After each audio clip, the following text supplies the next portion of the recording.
Yes, here we go. A Monday Club episode, and look who has joined us. I know you were all desperate to get your judge fixed, as was I, by the way. So it's great to have the judge back on a random Monday. How are you? Great to have you back on. I'm doing very well, thanks, mate. It's Monday. I didn't realise it was Monday there until I seen that wee sign. I thought it was Wednesday or something. Wednesday other place, mate. But it's good to be back. I know we missed each other on Thursday there, but you were away, got to Fawlty Towers. In fact, I noticed that you went to Fawlty Towers, and the day before, the lassie who was in the show died. Oh, that's not related, Bhoycie. Well, just look, she's an ex-bird of mine. You had to clear the path, did you? I had to clear the path. I had to say, like, Sybil, you'll need to get out the road, man. You know too many secrets. You know what I mean? I had a great time in London, but it's good to be back. And yesterday was a stressful day. I was saying to you off air, I can honestly say the Saturday, because I'm with Jonathan and obviously we're Celtic daft, we're speaking about it all the time. The train down on the Thursday, the Saturday, we did a Monopoly thing, and then we did like a bottomless brunch after it for 2 hours, which was class. At a Monopoly Day themed restaurant, but the food was shit hot and that. But it was like I was on the mimosas, mate, and this boy was an Arsenal fan, but he thought I might not know what I was talking about football wise and that. And he's like, "Fucking hell!" He goes, "You're an anorak," and he just started like listening. Turns out he was a bit of an anorak as well. But every time I'm like, every time I'm talking, sorry, he's topping up my mimosas, like just pouring the champagne and pouring the orange. I was like, oh, I was fucking leathered by the time we left there, but it was good though. It sounds to me exactly what Russell Boyce wants to do on an afternoon, to be quite honest with you. It does, mate. Hey, it's like you just top up the mimosas and the fresh orange, mate. I'm all game. As the mimosas and the fresh orange, the sparkling white wine and fresh orange, whatever it is that makes it. But the thing was, is we'll call it champagne, in fact. The thing was, during this time, of course, you're getting more animated thinking about the weekend. And I think the emotional pull that I've got to Martin O'Neill isn't a new thing that, you know, a lot of people have, you see a lot, and I always kind of go down this road, I can't help it, but you see a lot of the social media posts before where not a chat. In fact, there's a girl called Stacey Devlin on Twitter, she got quite a big following, but she'd posted on the 20th of October saying I would take him back right now after watching that, Dross, and you want to see the comments she got below it, mate. I bet, mate, I bet. Man, there says a lot of them being deleted, shall we say. Or incomplete denial, or there's a lot of contradictory posts by the same culprits since. But yeah, my emotional pull with O'Neill has been known on this channel for a hell of a long time. I absolutely loved that era. It's still my favourite Celtic era. And the nerves I felt, mate, at the thought of, I realise Celtic are not any great shakes just now. I still think we've seen aspects of that at the weekend, albeit I've been more impressed in the last two games than I probably have all season. I thought a guy of his vintage, shall we say, with a proper legacy on the line, a 5-year period where, yes, it didn't end great, but it had the ups and downs, a roller coaster, but a real attachment to it of sentiment, a real attachment of Celtic are back on the map no matter what happens here. He's put us back on the map. Obviously, Lowell and that didn't read that memo. But O'Neill, for those 5 years, had Celtic back being... I think at one point, I would say in the top 5 most feared grounds to go to in Europe. I think that's how no one wanted to come play us at Celtic Park. And that was all, see, in theory, mate, by these same people who flip-flop all their attitudes all the time, I think that was in jeopardy all on Sunday.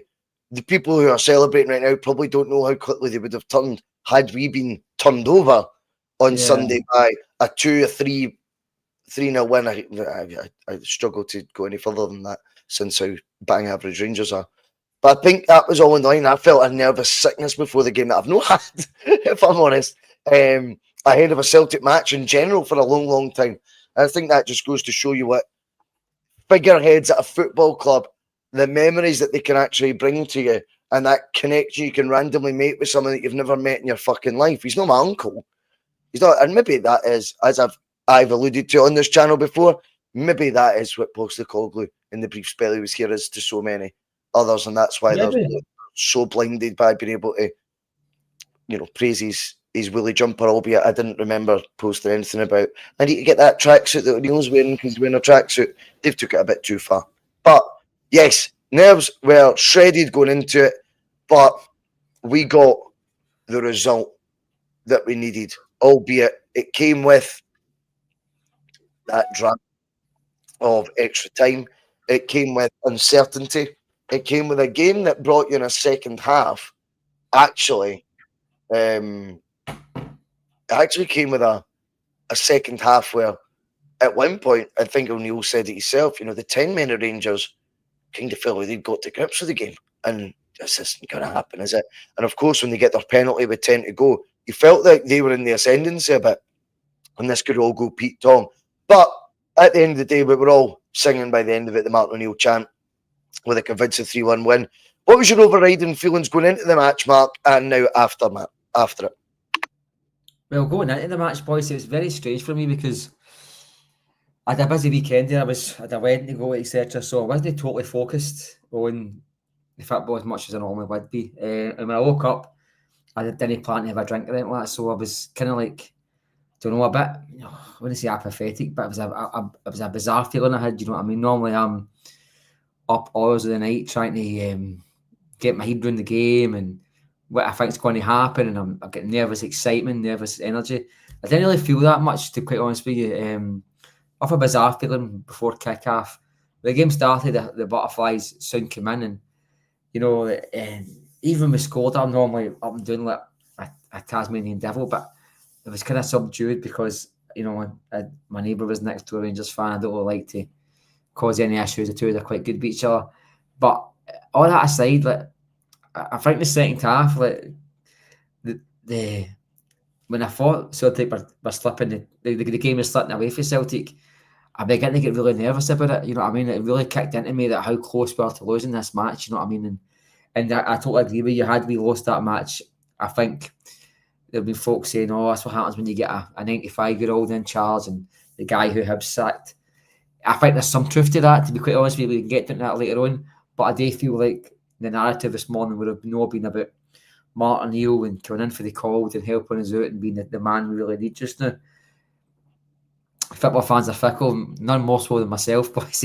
You know what I mean? I'm not lying about that. You know what I mean? I think Charlie Mulgrew did a really good job, as he has been doing, of kind of slating Brendan Rodgers, and I found we found that kind of pre-match, like how he was more looking forward to the match yesterday because it to change a manager and all the rest of it, and he felt more.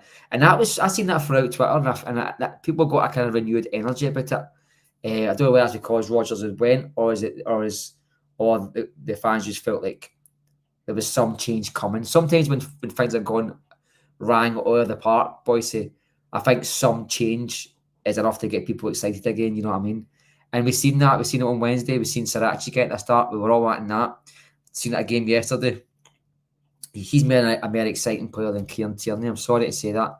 And I also felt that what we've seen on Johnny Kenny has been coming, Bhoycie. I've seen this coming, Bhoycie. That boy's a focal point. He's a fucking pest for defenders. And I think Marc O'Neill has seen that.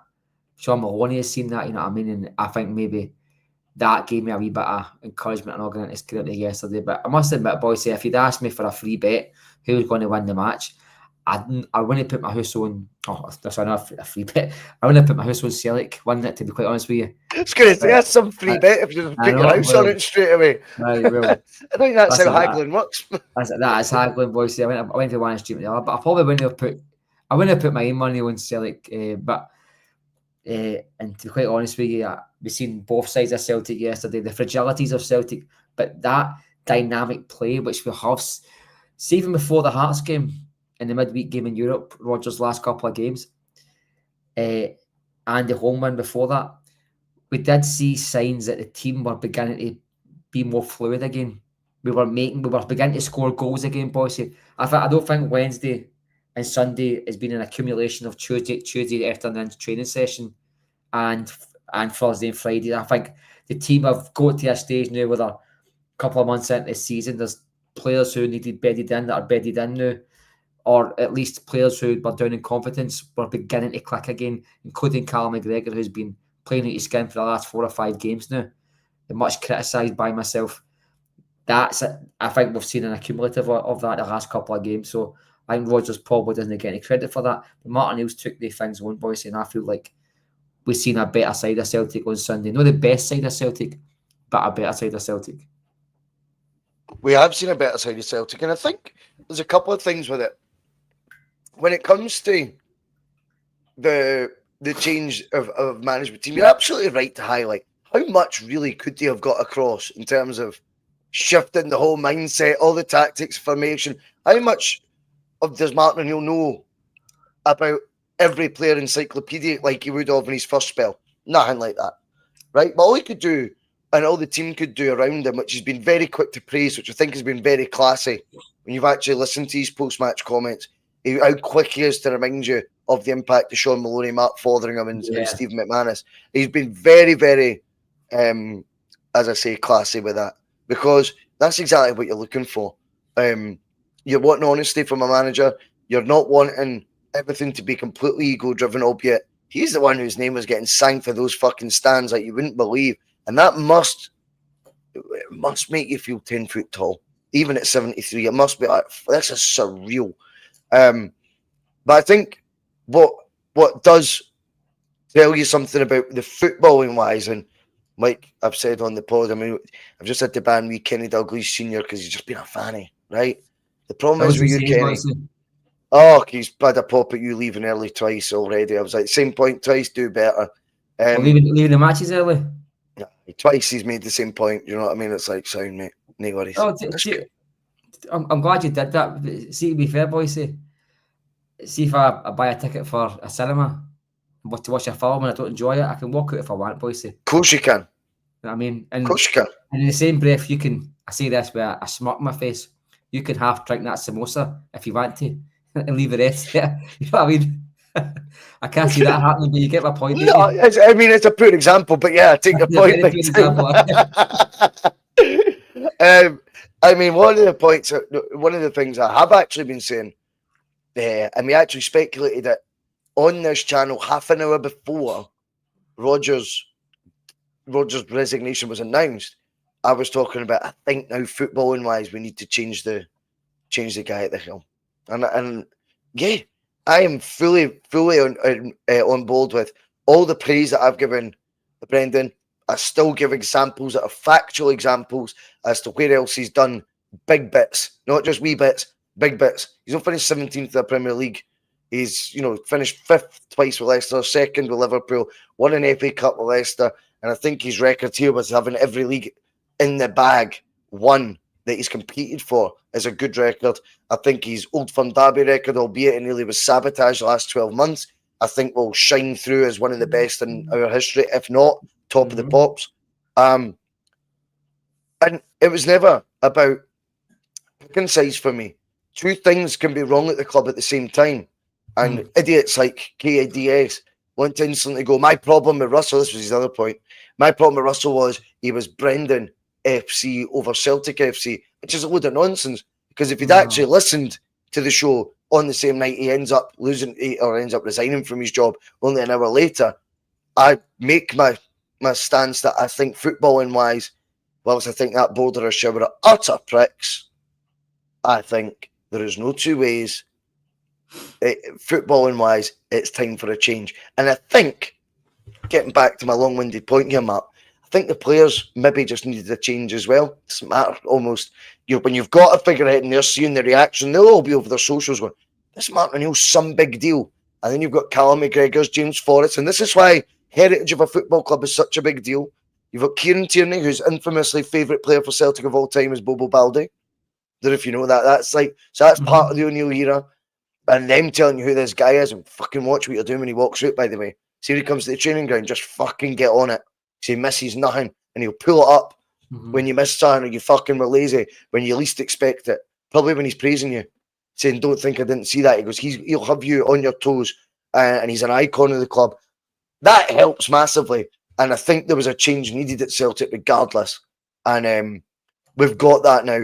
But do I think there could be a huge tactical lesson that's been given out so far and a massive change implemented in how the team play that quick through Like Sessions, no.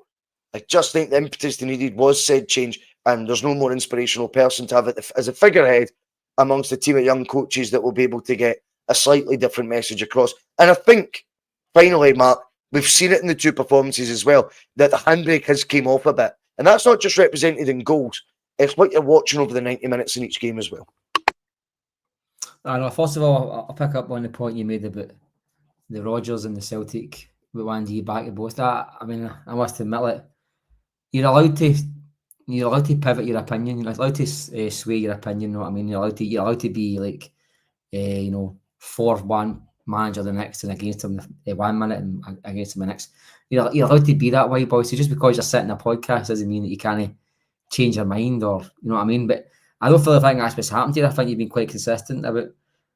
Me personally, I loved Brendan Rodgers. I didn't just. Some people I think were just dying for him to make a mistake, just waiting for one misstep. I don't think that came across in this podcast for anybody that was on it. But just because we felt like, not speaking for you as well, but we felt that Brendan Rodgers had more in him than what we were getting at the team just now, doesn't mean we were wanting Brendan Rodgers to stay at the club to be detrimental to the team's performance. Infinitely, yeah, of course. What's just happened is we've got a body of evidence to suggest that Brendan Rodgers absolutely can turn us around. I think he was getting to the point where things were beginning to turn around again. I genuinely do. I was surprised when he left last Monday. I don't think many folk were expecting it, and I think he'll probably got the results. We'll maybe got this week. Who knows? So I'll pick it up on all, boys. Brendan Martin has got that aura about him, and you always see players. There's a legacy at Celtic. You know what I mean? The guys like Carl McGregor, he was in the youth team. I'm talking about the kids team when he was there. So you're probably an iconic figure to guys of his age. I mean, even James Forrest, he's about 33, 34. He'd have seen bits of Martin O'Neill, probably maybe even had been to games and watched Martin O'Neill's Celtic team. So he's got that aura there, boys. You know what I mean? And he will elevate some of these players. Even if it's only short term, he will elevate some of these players. And you've got guys like Ralston that are just Celtic fans with a jersey. They will up their games, boys, with that guy. You know what I mean? And I think you find that the Sean Maloney as well. He's not the guy I want anywhere near the Celtic to dug out, if I'm being totally honest with you. But I think he was put in there because I think he might be the assistant manager for the next manager. And Martin O'Neill was put in there to kind of stop fans from burning the stadium. If we found that Sean Maloney was a manager for a couple of months, but it's worked out so well because Sean Maloney's now got to be learning wee tweaks and wee bits of information for somebody who's been a manager for 30 years. He's been in the punditry game for the last 5 or 6 years.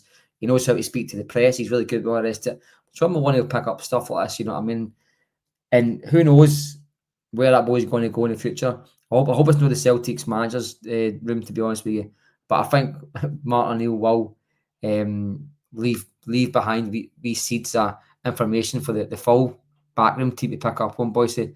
And I think the backroom team, we don't hire that boy from England, that Mark Foringham, promote Steve McManus. I keep saying Mick McManus. That's the old wrestler. He was getting called Mick. He got called Mick though.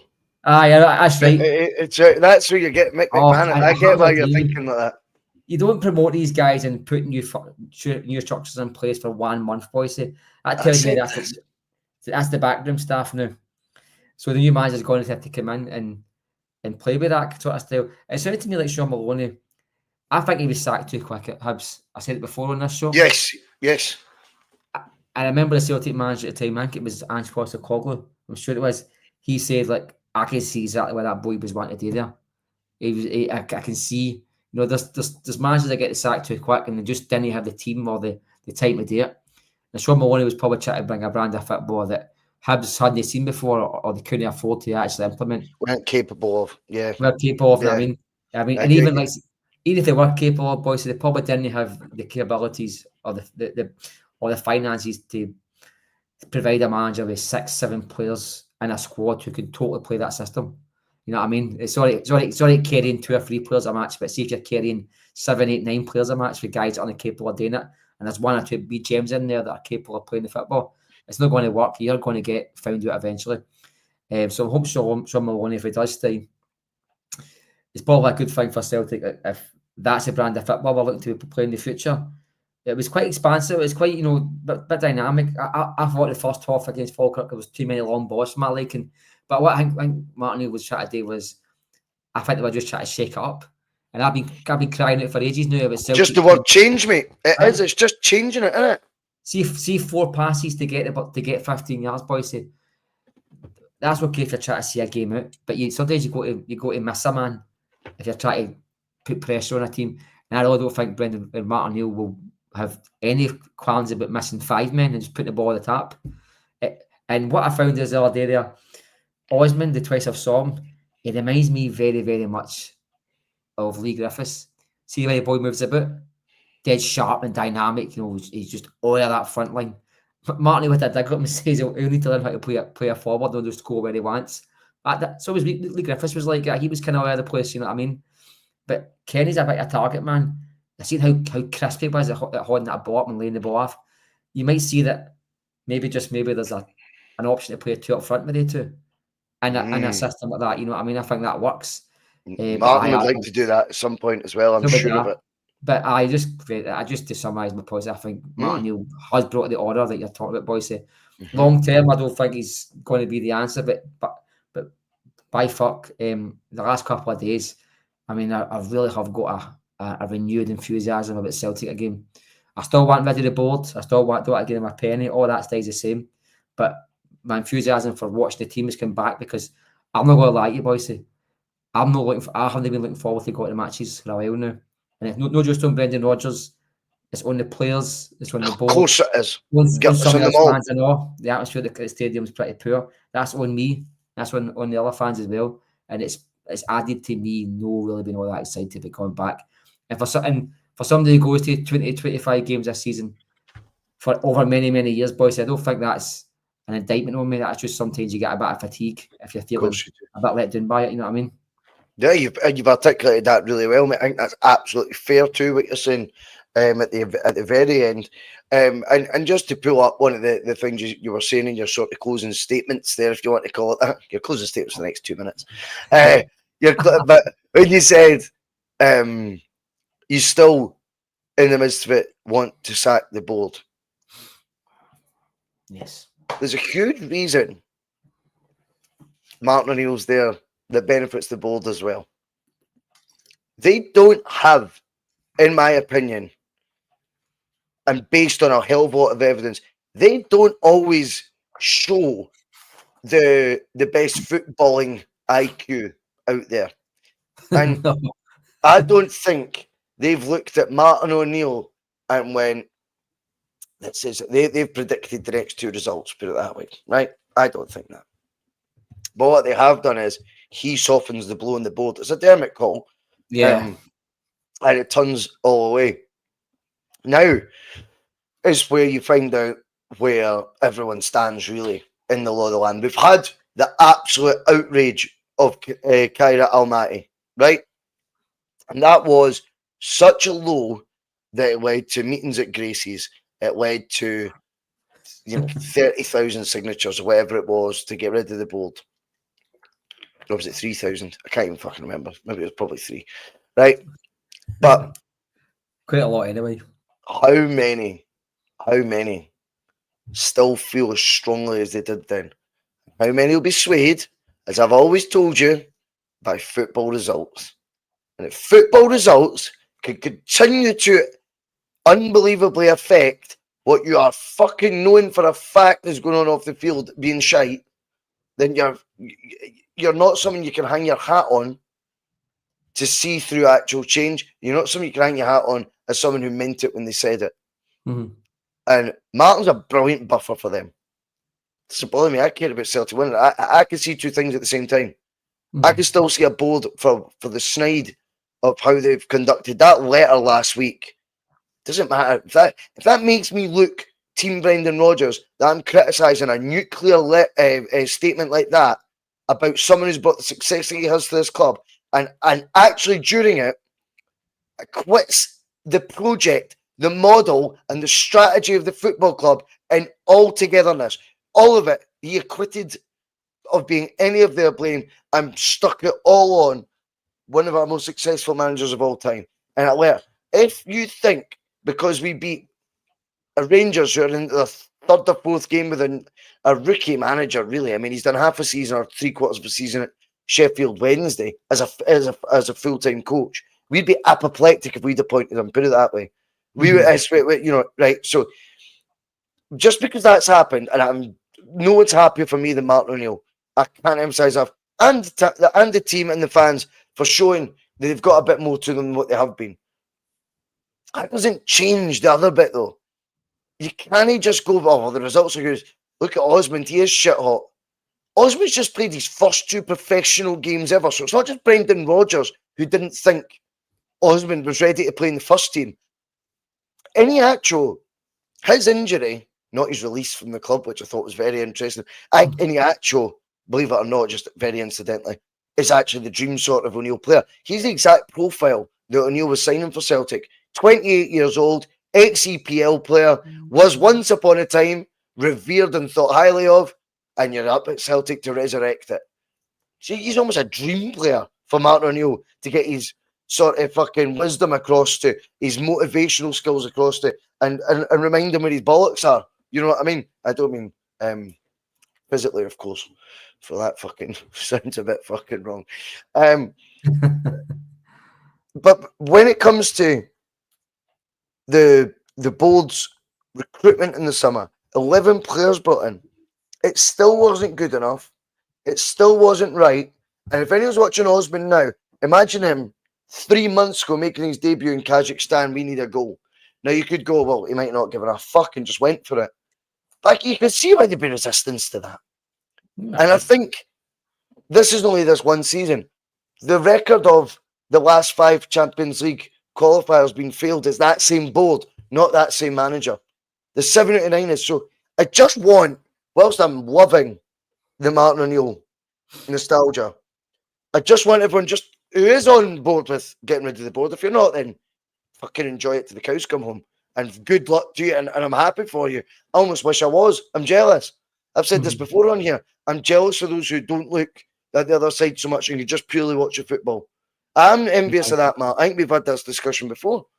But what I'm watching is a joy right now in the football side because it's O'Neill at the helm, and I'm seeing players I thought were better than getting back to the levels they were, like you mentioned, you touched on Callum McGregor. But I'm watching youth players getting a chance now. But he's got fuck all to lose doing this right now. Rodgers had everything to lose, the previous manager, and it doesn't need to be Rodgers, by the way. It could be anyone. It's a hell of a risk going for Champions League qualifiers with an 18-year-old up, 18 and a 21-year-old up front.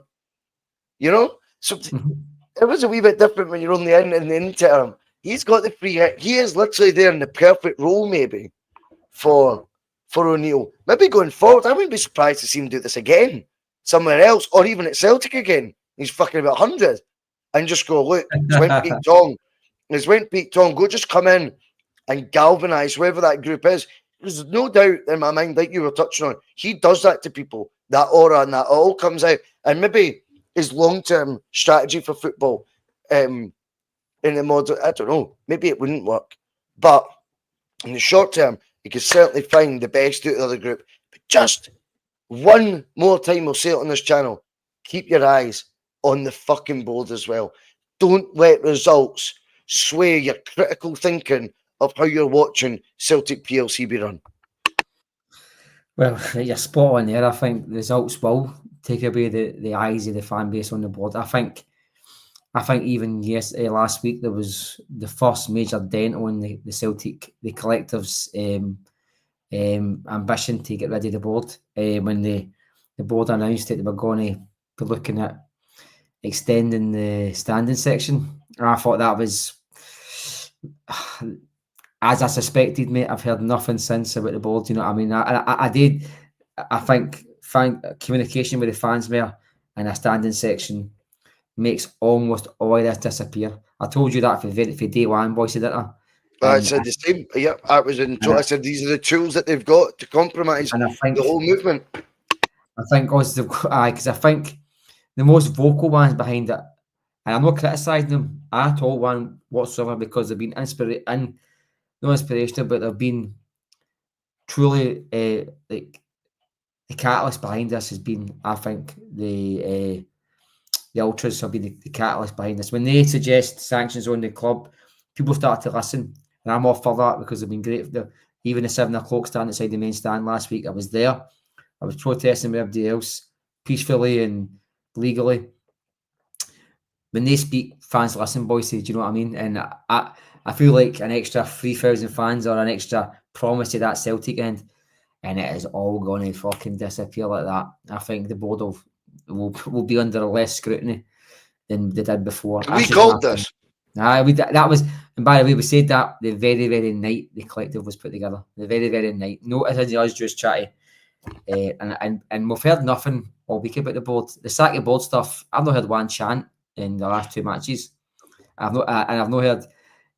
I mean, I'm happy that folk want to get behind the team. Believe you me, I don't want the fans to be anything other than supportive of the Celtic team. But when you're at the match, it's the only time the board's going to listen to you. They don't look at Facebook or Twitter. They don't check emails. They don't really bother their arse communicating with fans when they're in Waitrose or Tesco. So the only chance you're going to get to them is when they're at their job. I mean, and I think we should never deviate for that. Any actual, very, very quickly. Yes. If any actual was fit, there is no way Osmond, who scored 1 goal for the B team, would have been anywhere near the Celtic squad. So there's no what his record was at the B team? I scored 1 goal. I think I scored 1 goal. I think it was a penalty. I'm always sure that. Wow. I've been checking the B team. Somebody wants to correct me. I hope I'm wrong, but I'm sure they said recently he scored his first goal. It was a penalty. Well, that aside, there's no way whatsoever that guy would have been inside Glasgow, never mind on the bench on Wednesday night, Bhoycie. Do you know what I mean? Well, there's not a chance. We've been in his house watching it with his Stein, Park Circus, whatever it is, you know what I mean? I get you, mate. So let's not pretend that O'Neill's came in and just went, there's a diamond in the rough here. That's not happened. Sean Maloney being elevated for the academy manager or the pathways manager to the first team. He will have players in amongst the squad that he thinks, right, let's bring them in now.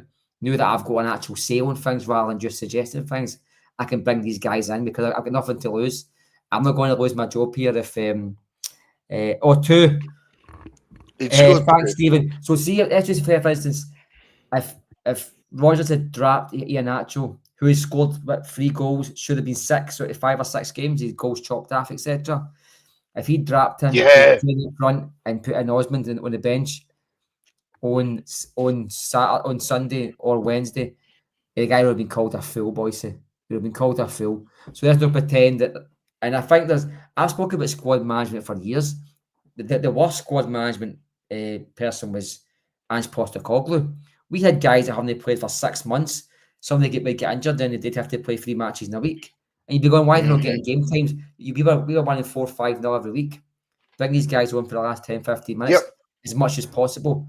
We don't see that at Celtic, Bhoycie, under almost any manager. You get Carter Vickers starting and finishing every game, even though his legs are made of Weetabix. You get the same with Callum McGregor. Guy plays 150 games a season. That's so true. 2 great examples, that is. And that's under every manager, Bhoycie. So we're not seeing any manager really manage the squad properly at Celtic. Do you know something as well? I think with the O'Neill, with the O'Neill appointment, what he did in his first spell as well, I think there was always going to be a wild card. Bobby Petter, for example, was his wild card. Petrov too. Right. Petrov was a wild card. And and folk forget how far out the picture this guy was. He was rotten. Like he was right back or something as well. He was thought to be. He played funny positions. And he was chunky. Aye. He got fit. He got fit under O'Neill's team as well. Not again something that, without a sports scientist, how do you get folk fit? Fucking amazing, eh?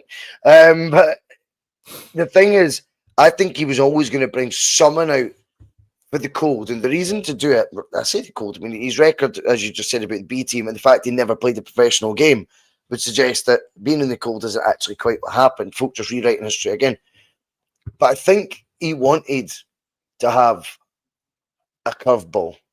And that is because, see, when I bring in a curveball, that curveball believes it's all because of me that he's in there. And I've just fucking put his confidence level from being shot to top of the fucking charts. And you could see it in Osmond. It is no way you're telling me he's been like that for the B team or that in training and not been getting. Even Wednesday night, boys, you seen how it was so powerful on Wednesday night. I went, oh, all the fans were like, this is quite exciting to watch. But yes. O'Neill's got the luxury. This is what people don't realise as well. O'Neill's got the luxury where he can fuck up. Totally, he's got nothing to lose. Nothing to lose. That's what I was saying. He's got a legacy, but he's not got a manager at a football club besides the Celtic. He's got to worry about 1,000 different things. Game time for youth players, first team results, you name it. So he's kind of got to manage players' game times. See, when you're in for a couple of weeks, a couple of months, or a month, you've got the freedom to just to go. What's it I call it? Poetic license, Bhoycie. Just go in and do what you want. You know what I mean? And I think maybe we've seen it under Oswald, but do you know something, Bhoycie? I still don't think that boy would have been anywhere near the dressing rooms for any games had Ian actually been fit and had some of the players who have been missing. Like Johnson would have been in the squad, and then you would probably took out Jota, CCV. So see the guys that are already on the bench. If Rodgers had the squad he's got available, would you have seen Osmond or would you have seen somebody else? Who knows? But I don't think people are rewriting history. They're saying now on Twitter. I've only got Twitter. They're saying now that this guy would never got a chance under Rodgers. But Bhoycie, as I said there, would you? You know the B team's a pure mess, Bhoycie. I talk about this all the time. See what I told you? I'm going to pluck out a guy who scored 2 goals and never made a professional game before. I'm going to fling him in and fling Iheanacho and Kenny out the window. You'd be like, shut the fuck up, Marc. You just don't do that. O'Neill, 100%, you're right. And it's like, so I think people need to at least use a wee bit of reality to what went on here, Bhoycie. Rodgers is a rat to them, or rest, so anything will be used as a you're seeing that as a knife to dig up, Bhoycie. It's quite amazing how the same things that Rodgers done, Ange did all the time and repeatedly. He was disrespectful to the media. He was very, very outspoken about the board. Ange was a no-nonsense man. Rodgers is a troublemaker. I just don't get.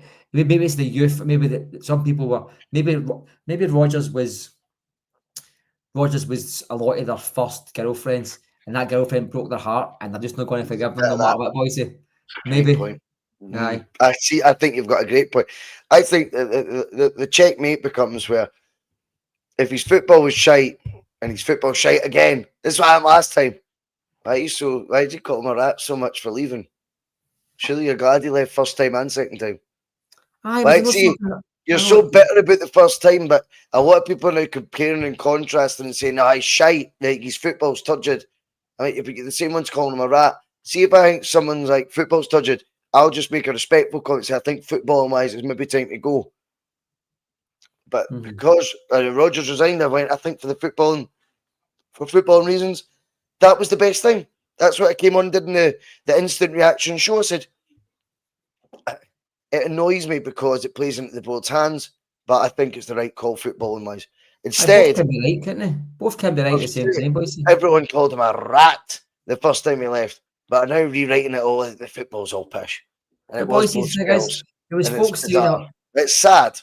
But there was folks saying months ago that if Rodgers had a backbone, he would quit and call the board out for what they are. Well, he did quit, but he called out the board repeatedly. And by the way, there's no one Celtic fan sitting watching Celtic on TV or in the stands that doesn't think for 1 minute that squad's good enough. Does he think for 1 minute that board mismanaged that squad during the windows? Does he think for 1 minute Brendan Rodgers elevated Celtic above the level of some of his parts? Because some of his parts the last 3 or 4 windows has been terrible. Rodgers, through experience, through his management, has produced 2 double winning sides who were kicking the balls away for a treble each season. A team that for the first time in 7-8 years made me want to watch Celtic in Europe again. You can't just forget these things, Bhoycie. I know you're I'm not suggesting you're at all, but I just think collectively there's a group of people that they just we're just waiting to press that button on him. You know what I mean? And that's fine. That's fine. In fact, it was opposite with me and you under Ange. We seen all the shit Ange was doing, all the wee comments, all the wee this club had a Ken Douglas poster in my room. The same shit he's probably told the Nottingham Forest. He quoted Tommy Buns in that when he knew he was leaving. So how folk have got the palate for that? A Kenny Dalglish poster on his wall because of Celtic, and shut up. And then the Tommy Buns quoting when you know you've watched your ticket and you're offski, and he knows he's offski when he's quoting that. Naughty. Then and his cough that disappeared. Remember that? He's not coughed in 3 seasons. Have you noticed that? My dad says he's not coughed in 3 years now. But he was coughing every 2 seconds. Do you remember that? Ange? Yeah, the cough. Angie's cough got Twitter handles in that. Oh. Angie's cough 1888. But Neil's got it.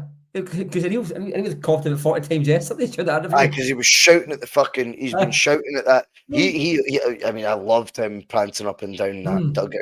I mean, he was so invested. I think that inspires you too. Jesus Christ, he was quite quiet the first couple of days. He was quite self-deprecating in his jokes. Now fucking look at that maniac. I'm not fucking this up.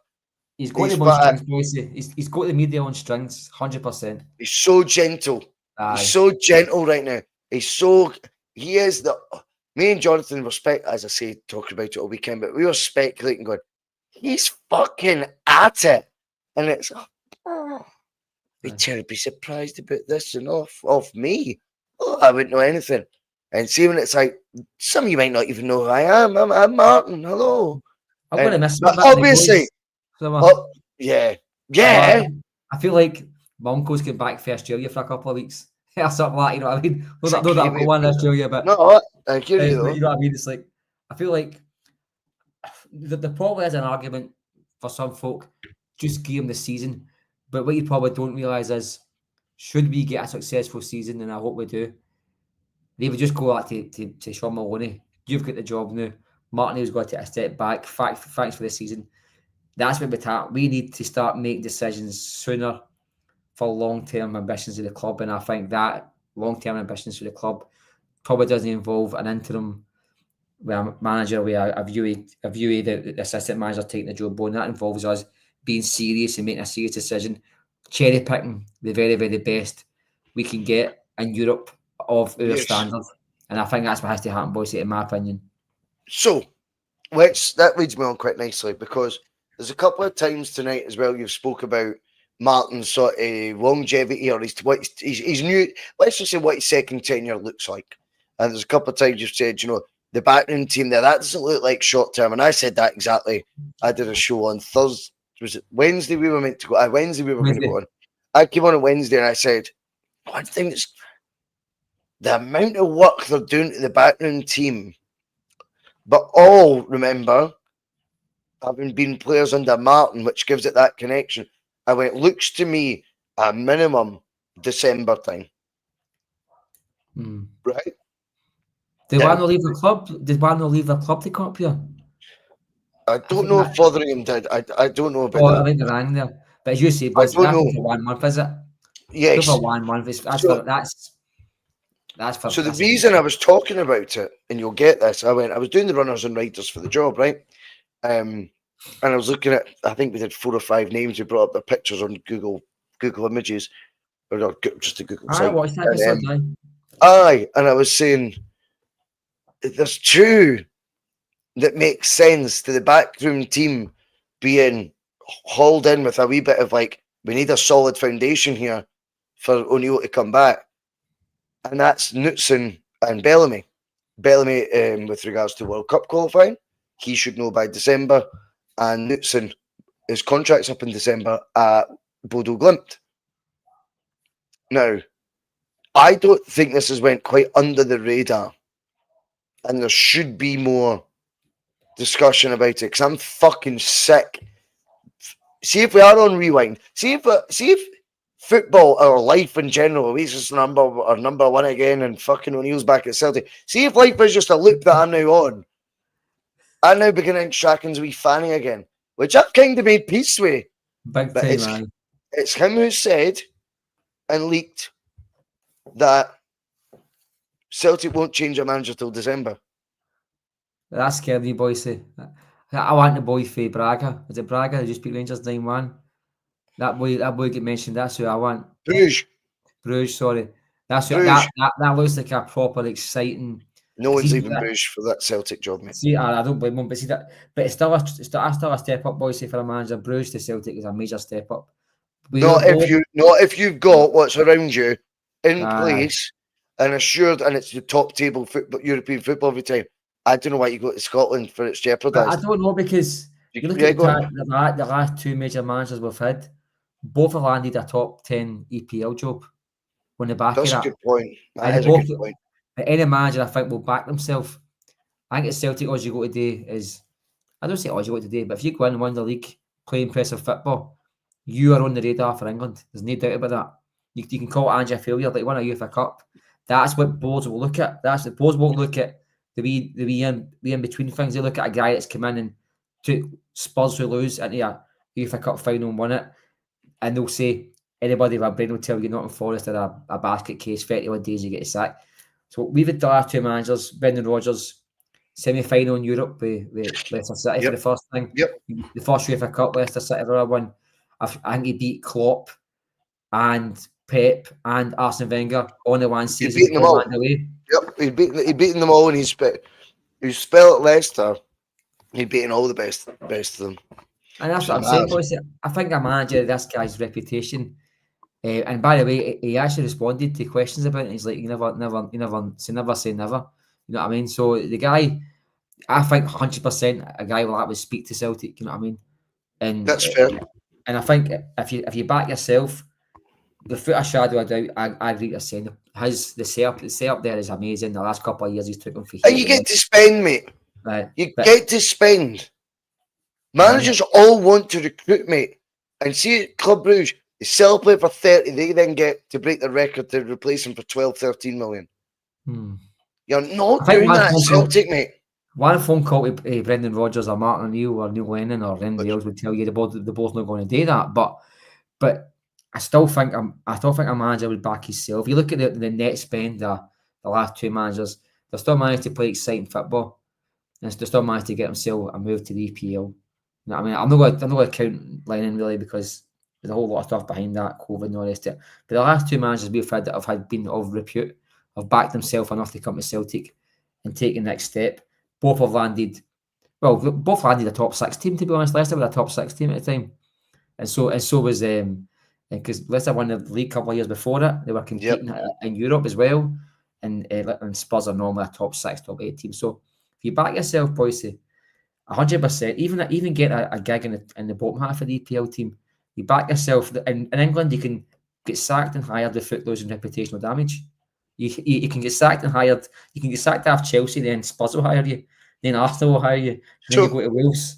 Then you go to, you know what I mean? Yeah, I get you. So the Bruges manager would fit Marc O'Neill's narrative that he thinks he'll have a real look at it in the international break, which of course comes not this weekend, but the weekend after. That would actually fit.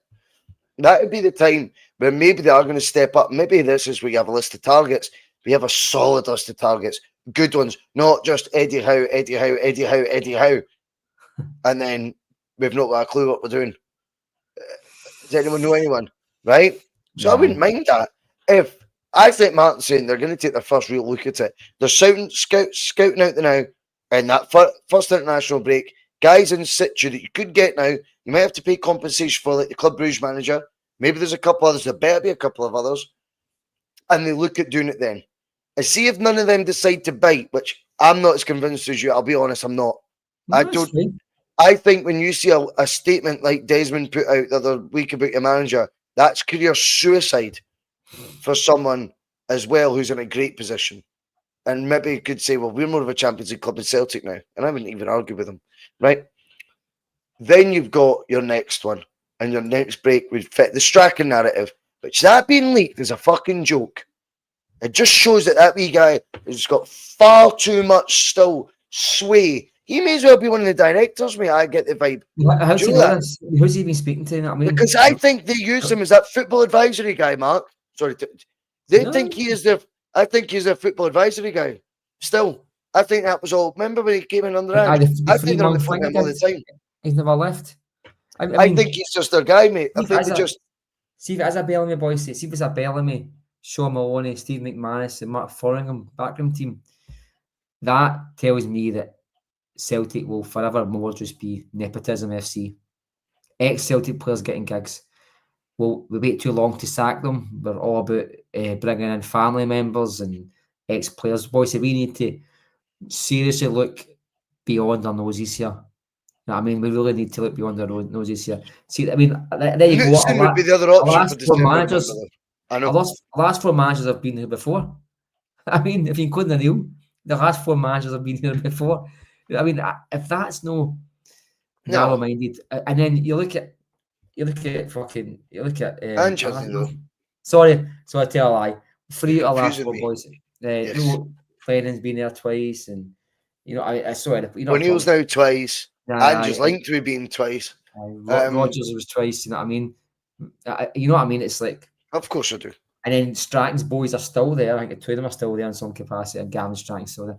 And Bhoycie, I can't be asking the club to move on for this strategy and then push for a probably impressive, slightly underwhelming Craig Bellamy appointment. I don't think the 2 of them can't be aligned for me. We've got to look, if they're the very, very best we can hire on our wage structure and on our appeal, hire them. Our appeal and wage structure has got to come into this situation, but the equation. But Bhoycie, see if it was like a Knutson. No, for me, to be honest with you, I don't know. I think he's maybe been a bit over-egged his time at Bodo Glimt, especially after beating us 19-0. I think the Celtic fans think he's brilliant. An Ange Celtic semi-finals last year, Europa League, sir. I don't know, but listen, Bhoycie, I don't know much about European football, right? But I'm just saying, I think the Celtic fan base want him probably because he beat Ange the last few years because of how they beat Celtic. They have they were wanting him before. You said last year, but they were wanting him before last year. They were wanting him when Rodgers was on the way out. When Ange was on the way out, they were like, bring him in. And he had none of that background at that stage, you know what I mean? But I don't know. I just think that we can't be higher than the IDF supporter Robbie Keane. We can't be higher than Craig Bellamy because he's been at the club before. He'll get too long before he gets sacked if it goes wrong. And we can't be higher than a full backroom team, full IL Celtic players, a strategy team, analysis team, full of ex-managers' sons, and it's just club issue. And by the way, there's a position up for grabs now. I think Johnny Hayes has took this next step up, but you see Charlie Mulgrew in that club soon because he's been sitting there with his stupid haircut for the last 3-4 months now, backing at a board every turn. He's another guy that I can't stand. Charlie Mulgrew, Neil Lennon, the last couple of weeks, the last maybe couple of months, but especially the last couple of weeks, have well and truly showed the Celtic fans their colours, you know what I mean? On message. On message, boy, saying, yes. That's what you call careerists, you know what I mean? Career politicians, that's what they're like, you know what I mean? And the worst I saw, mate, was open goal, right? And as you know, I watched them at the Hydro. I thought it was refreshing. I think the ones they did interviews when it was just Cy Ferry just interviewing players. That was good. He had a knack for getting them to tell you stuff that could probably be advised by everyone not to tell. And he was just getting them every week. Every week someone's telling you so. And I find it so insightful to find out what had made players tick, what other managers had been like. And I never considered that. Fucking hell.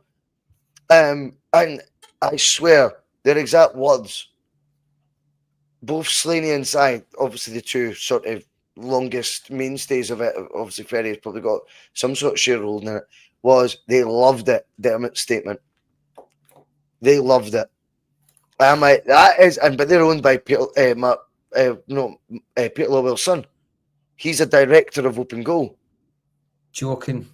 Mate, see what I say? I was like, that was a joke. Aye. So, mate, I hadn't really given it much thought. And then I watched the episode and I went, what the fuck is this? I just found it. I watched 10 minutes. The opening 10 minutes, I thought, I was in shock at how they were letting remember Cy Ferry's tried management and stuff. And they're not long out the game. They know managers are, what they go through. and then age-wise, it's all you're going like you're relative to a lot of other managers in the game. You'd be advocating chairman to do more of this, or not chairman, or whoever they think they are, acting owners or CEOs. You advocate. It was so weird. I was like, if someone doesn't sit right watching it. Went on to Twitter, I sort of tweeted it saying, watch the first 10 minutes, and almost every comment was like, it's Mark Lowell's, not Mark Lowell's, Peter Lowell's son, who's like huge on that, like a big investor in it or whatever.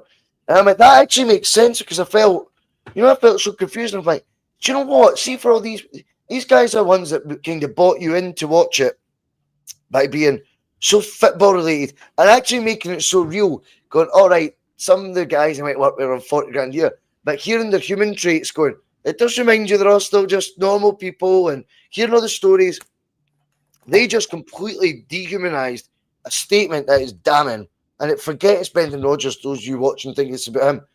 It makes no odds. It makes Celtic less appealing. You mentioned it a minute ago. That's why we're talking about it. Exactly, mate. And you think to yourself, like, he got assassinated by that guy, and he got totally destroyed. I mean, and to be quite honest with you, on another side, how can a guy who owns 34% of a company hijack the club's Twitter account to post messages about the previous manager? Where in any other walk of life does that happen? A 34% shareholder. I mean, I was a big Alec Chris next to the game the other day there. I was talking about getting rid of Dermot Desmond. He's like, who's going in bankrolls? I went, do you think he doesn't put a penny in Celtic? He put in 35 million 20 odd years ago. He never put a penny in Celtic since. In fact, he's not put a penny in Celtic yet, because the money he's paid is in shares. He's going to get £100 million profit with it. So he's not being like that. Here, take my money, I don't want it back. Unlike me and you, who we give and we don't receive anything back. So he's not bankrolling. He's not bankrolling Celtic. He's not paying any of the bills. In fact, it's the opposite. He gets a salary every year and gets dividends. So he takes out of the club. Let's be quite frank about that. You know what I mean? For money that is put in by all Celtic supporters. Yes, and we're the biggest stakeholder. And we're the ones to told to shut up, because their formula and their strategy is not the problem, Mark. It was just this one baddie that we had I couldn't believe that the lack of self-reflection to that. Try reading that live. Wasn't even one ounce of. And one thing that the boys mentioned is, yes, go for it. 2 weeks ago, we had a meeting with the fans in the club. At that meeting, they categorically denied any disconnect between the manager and the board. See, a week later, they say there was a disconnect between the manager. It was all his problem. It was all him. So was the board lying, or was Dermot Desmond lying, or what lie do they want to pick? Because both can be true at the same time. Is Dermot Desmond a liar, or is the board a liar? Because the board told us it was categorically no disconnect, and then Lawwell totally painted the picture of disconnect between the board. Desmond, yeah. And then what we found out, I know, is he 100% was the guy who leaked the Sun leak. Aye, so that's why nobody get a sack. The Sun leak, that again, they also said at the meeting, was nipped in the bud, dealt with, and it was definitely none of us. Because they found out it was Dermot Desmond. That's how. Do you know why? That wink, when you think back to Brendan winking, is because it's been made aware to him it was Desmond who's done it. He's winked, and Desmond's raging. Desmond's mate. See, if you ever want to call Martin O'Neill a dinosaur, imagine the dinosaur walking in to his old bosses and it still being them employing him 20 years later. If I'm the dinosaur, what the fuck are you? I told you before, Bhoycie, I hope I outlive them all in that boardroom, because it'll be a sunny day in paradise when we wake up and none of them are sitting holding Celtic back. Honestly, I can't wait for it. Yeah, and I don't care how bad this sounds. They'll go to Celtic in one way, and that's feet first, and they'll be getting. They don't want to go. Yeah. And they'll be getting the black armbands being worn by me. That's for sure. No, I'll raise a toast to the Grim Reaper that day, if I'm being totally honest with you. Maggie Thatcher again, that's what like for me. I'll be another Maggie Thatcher. For me, I'll be delighted when that happens. I'm sorry to say that. I think they've been horrible to everybody that's ever been employed by the club that who doesn't fit into their okay. Let's go right into that. And you've just said there, horrible to anyone that's been employed by the club. We've done the statement thing on the bus, right? And it was a shame that we didn't have your company at times. I think I don't want to just cover old ground, unfortunately, on the channel. Do you know what I mean? But I think your reaction at the time would have been absolutely brilliant alongside myself. But I want your thoughts on this. Just in the quip you just made there about employees of the club. 27-year servant, promised the world John Kennedy, never given it really, hung out to dry during the COVID season. Could have phoned Martin O'Neill then, by the way. They didn't. And my opinion is he'd outstayed his footballing. It's footballing welcome as well. I don't know how you can get that freshness, that impetus of change towards a team whilst the steady eddies are still there that are led by another, whoever's at the top, who seems to be inspiring glory. Kennedy missed the trick by not taking the Hibs job. Fine. But he never fucking stopped working hard for Celtic. Not because I was overly enamoured by the thought of John Kennedy getting the promotion he was obviously promised. The second Sean Maloney's getting told he's getting elevated, he's out. And one paragraph, Mark. 27-year service now. Did John Kennedy do well at Celtic? Of course he fucking did well at Celtic as well. And no, John Kennedy won't be sitting and feel sorry for himself about that. But his class, his way to go about it, and whilst you might nuclear bomb Brendan Rodgers' career, I feel to not give flowers to the guy you insisted on being the assistant to anyone wanting the job for the last decade, I think is bizarre. I think it's snidey, and I think it shows an attitude that if anyone questions anything there, you're fucking out and we don't care. Yeah. That's not Celtic in my mind. I don't know what my vision of Celtic actually is, to be honest with you. But I think it was a fucking disgrace. And it's not rewriting history. I always have thought John Kennedy shouldn't be getting the promises he is. The facts are he clearly has been made. He's been guided along, goaded along, coaxed into just carrots, like the carrots getting dangled, you know, and it's all free Guinness tomorrow for John Kennedy. And then the second he's flipped back and went, fuck you, I'm not happy with X, Y, Z, shown a bit of balls, he got the different treatment for Rodgers. Rodgers ruffled feathers. Rodgers has caused Dermot Desmond to have a meltdown in a letter and a statement. 2 results will change people's mind on that, fine. But that letter, I keep calling it a letter, that statement by it was long enough to be a letter. That statement by Desmond tells me, slag Rodgers all you want for the football stuff, and I agree. I think it was right that he left. But when it comes to ruffling feathers in that fucking room, he's fucking done more than that. And that's how you get the most unprofessional, petty, pathetic, and aggressive nuclear, as I say, statement. But then you've just shown your real true colours by doing the same to Kennedy, but in a totally different way.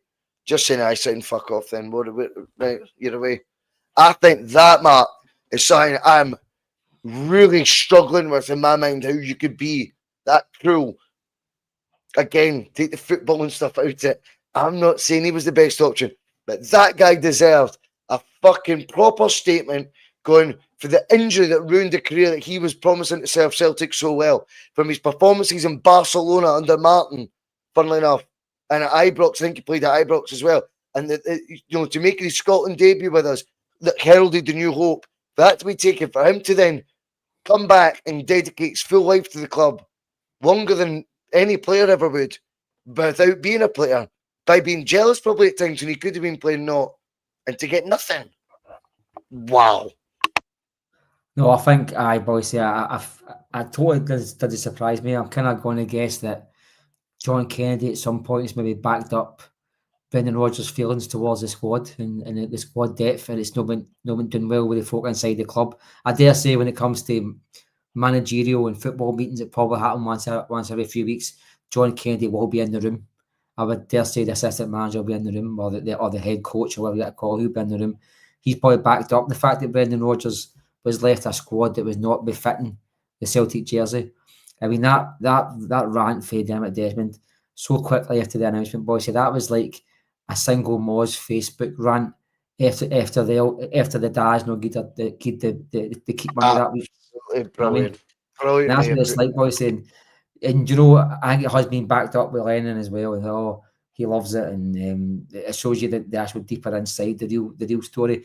Boys, the real story for anybody who's confused about the real story is just you look at the Celtic squad on a match day.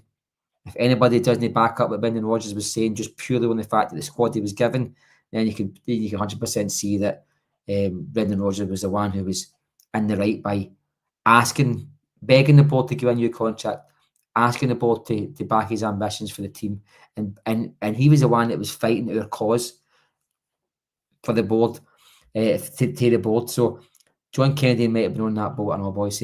John Kennedy has worked. It's a disgusting the way to treat him, though, still. Ronnie Dyler, I think he might have even been under strike. Who knows? Ronnie Dyler, Martin Neal twice, Martin Neal once, Neil Lennon twice, Ange Postecoglou and Rodgers twice. The club's felt, rightly or wrongly, that he's good enough to stay behind the oily managers. In fact, Ange Postecoglou tried to take him to Spurs, you remember? Excuse me. So he's been thought of highly enough that the club was fought to keep him, especially with the Hibs job stuff. But the Denny thinks he was fitting enough to announce him properly leaving, thank him properly. So that tells me there's been a fallout with him and all, Bhoycie, because he's survived every. This wasn't a sack. We don't know if it's a sack. No, this wasn't a sacking a guy that was 50 points behind the league.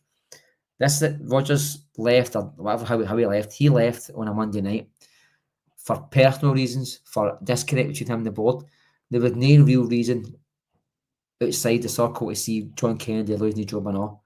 So it just tells me that he's left for a reason. He's either going to be part of Brendan Rodgers' backroom staff, or the board's sawing out to get rid of him because he's been backing up Brendan Rodgers' comments behind the scenes.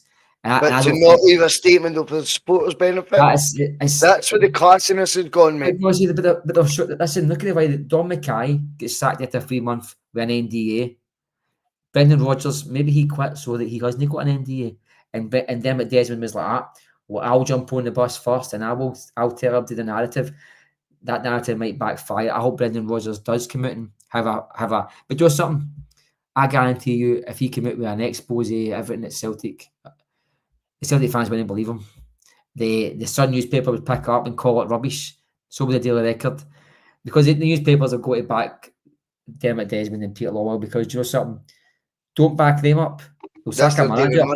They'll sack a manager and they'll sack a CEO. They will deny access to your newspaper. They drop you a hat. Before if they can sack a manager and sack a CEO for going against them, they'll just deny you access.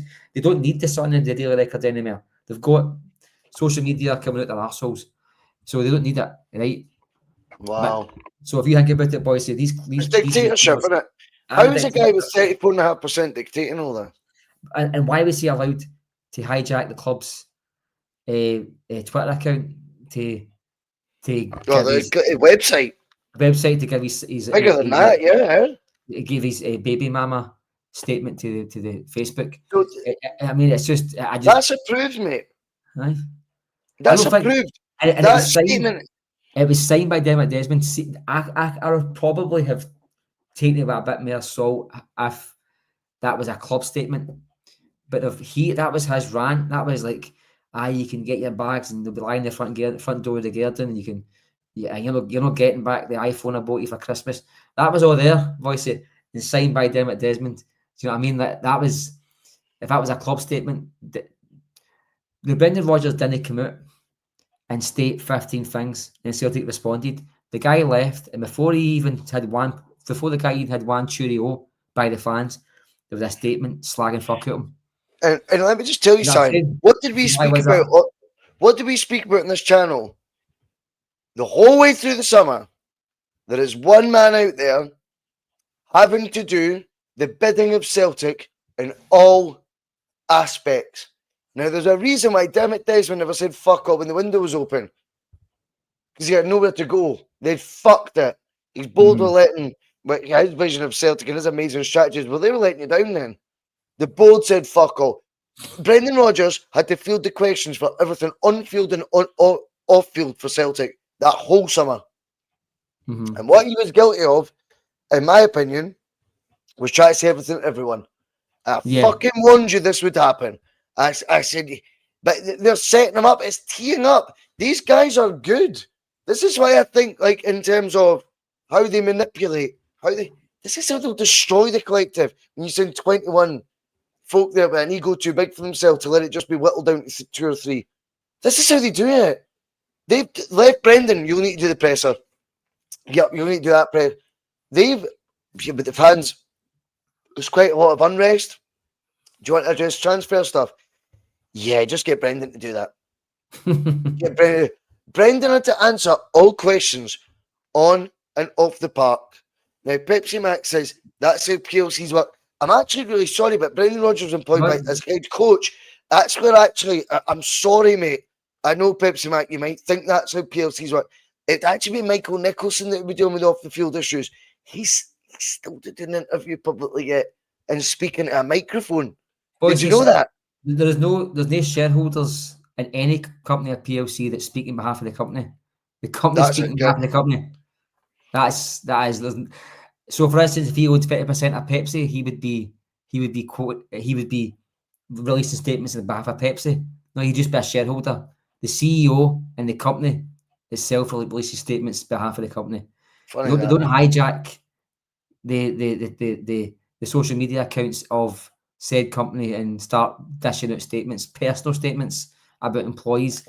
And if there is personal statements about employees, it will be no signed off by a majority shareholder, especially one who isn't actually a majority shareholder. There's still something that's 66% of the stock still available. And as Joe Henry says, and Joe's made a lot of good points in the chat, and always thank you for watching, Joe, unless they've been authorised to do so. Listen, it's not authorised. This is what people don't understand. The dictatorship. You don't think that? No, I think Dermot Desmond is a dictator. Does it? Just does it? I don't think he asks the board anything. If he says, "Listen, can I get the login details?" It is authorised by the board as like per se. Yeah, I get that. De facto authorization because de facto even better. There you go. And he's like, that's it. Yeah. And I don't think any shit. And the man here talking about PLCs. I'm not a company expert, but no shareholder hijacks a company website or hijacks a social media account by the company itself and starts releasing statements on behalf of the company. It doesn't happen in any single company, Bhoycie. You don't see Jack and Jones releasing statements on behalf of Morrison's. Jack and Jill. I mean, you don't. People like Morrison's will release a statement will be on behalf of Morrison's. It won't be the guy who owns 50% of them. You know what I mean, Bhoycie? It's just anybody that thinks that what happened to Brendan Rodgers was handled in any other way other than crass and horrible. I think it's worth a watching, Bhoycie. The John Kennedy one, I think, is the one where it's checkmate on it. That's how I feel. Right. So I go, well, now wait the night. Now you really are, because he deserved a hell of a lot better than that. And as we speculate, so did Rodgers as well. Look at Rodgers, Bhoycie. Look at what he was taking it. No, I agree. No, what I'm saying is, if anyone was in any doubt on that one, the Kennedy one. I mean, the Kennedy one's checkmate, because you go, well, go on then, bring out the pressers, and he's done that. So you've got nothing on that. So you just gave him short shrift because he, once, maybe did share an opinion. But he once maybe did say, I don't agree with that. And by the way, I'm quoting you guys' words. You told me I was getting the gig. This time, that time, you're not giving me it. Which he's got his own personal career to worry about, by the way. And I get why he's got the right to push by broken promises. Promotion within the workplace, Mark. We all know a thing or two about that. Of course, Bhoycie. But one thing people don't want to understand is the fact that Brendan Rodgers didn't come out and say, I quit Celtic on Sky Sports News and listed 10 bullet points about why he quit. He walked out the door quietly. No press conferences. He just floated my bay and went to take some time with his family. The Celtic board, Dermot Desmond, the Wizard of Oz, however it was, decided to do a hatchet job on that guy for no reason whatsoever. That tells me that they're preparing themselves for Brendan Rodgers' big expose on probably Sky Sports News. Are they expecting? Would that be the biggest act of his managerial career at Celtic? Just doing that. Well, I think so. I think Rodgers has one more duty. See to to make himself elite, if people were in doubt, or prove he's a Celtic fan or a Celtic legend, I think if he goes the full Buna, but with proper, like, probably proofread documents that he's wrote, a ghostwriter, if you will, of a legal standing. And I think if he can really articulate in a way that's it's not even robust what Desmond said. It was catty, it was pathetic, and it told us very little other than a lie in the middle of it when they say it's not our model or strategy, it's wrong, it's one self-serving person. No, mate. Because Rodgers was there when you fucked up the other ones. Rodgers wasn't there when you did shite windows. So that tells you. I'm not even sure. Folk keep going on about that legal team read that. I'm not convinced. Nah. I'm not. Honestly, I think he was. I think he did a Donald Trump. I think he just went Celtic. I want the login details. And I'm posting. I'm not. Don't ask me questions. I'm posting. I think his legal team right now might be circling it, going, "What the fuck happened to you?" And it'll probably be the board who get the round for it for allowing him to do it. There's no legal recourse on that because there was no accusations made against him. There were just matters of opinion. You know what I mean? There was no legal wise. There was no. He said, son, that Rodgers said was son false. I think there's career defamation on it, mate. Potentially, but I really don't think that. Oh, I think a good lawyer looks at that, mate. Yes, they do. Do you honestly think, really, not you, but do people honestly think that Brendan Rodgers can afford a good lawyer? You know what I mean? My point. That's what's going on right now. The law's the law, you know what I mean? Bhoycie, it doesn't matter how much money you got. Why do you think guys like Tommy Sheridan can get millions of pounds after the news of the world? Who've got hundreds of millions of pounds behind them? The law's the law, the rules are the rules. You know what I mean? It's as simple as that. I don't think for a minute that it'll go down the legal route. I really don't. I think Rodgers will probably. I think Rodgers will retaliate. I think Rodgers will go down the statement route. If he does it, interviews route, because he's had allegations through to him. But I think Rodgers has got a gift now. He's got a chance to get away for 3 and 4 weeks and think about what he's going to say. Yeah. He took a couple of glasses of Glen Barangi and got to log in. That's 420 somewhere says a few whiskies and press send. Aye, that's well you go. I can see that, so well done. But that's the thing. Like Rodgers has got the right to reply. So would Celtic. But Celtic just hit the button, and that tells me that there's no NDA. And maybe Rodgers, you can question Celtic all you want, Rodgers all you want. But if he's walked away for a £2.5 million salary with no compensation. If he decided that £2.5 million salary wasn't worth him going against his principles and giving the Celtic fans the truth, that guy deserves a statue more than what fucking any cunts do. Because that guy's gave up. I honestly think that's right. He's gave up personal wealth. He's gave up personal wealth potentially to give the Celtic fans. The whole thing we're up against with this current version of Celtic is they've all protected their personal wealth, prioritised.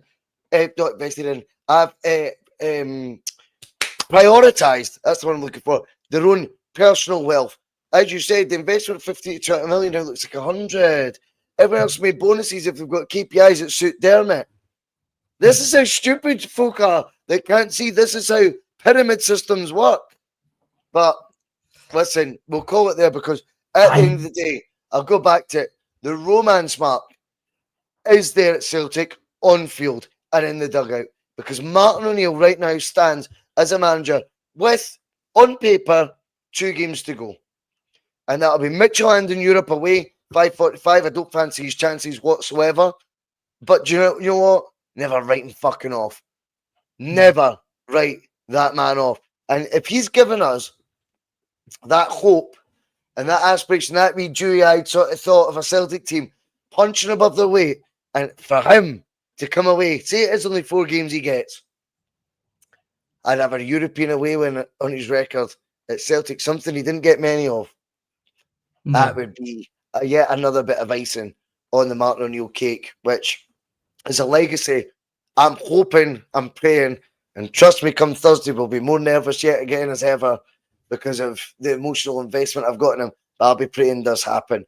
Mark, brilliant to catch up everything with you, mate. You take care, and I will see you can see you again this week if you're available on Wednesday. The game's at 5:45, but if you're not, don't worry. Wednesday, I'm away somewhere. I don't know tell the game. I'm away tomorrow and Wednesday somewhere. And the game's 5:45 Thursday, so we're fucked for Thursday. We'll talk about it. No worries, mate. Listen, it's been great having you back, and I know everyone's enjoyed it. It's 120 live right now. A big shout out to them all, and it's 4:20 somewhere, as so eloquently typed. Marren Hill. I'll see you all later. All right, cheers. Cheers, pal.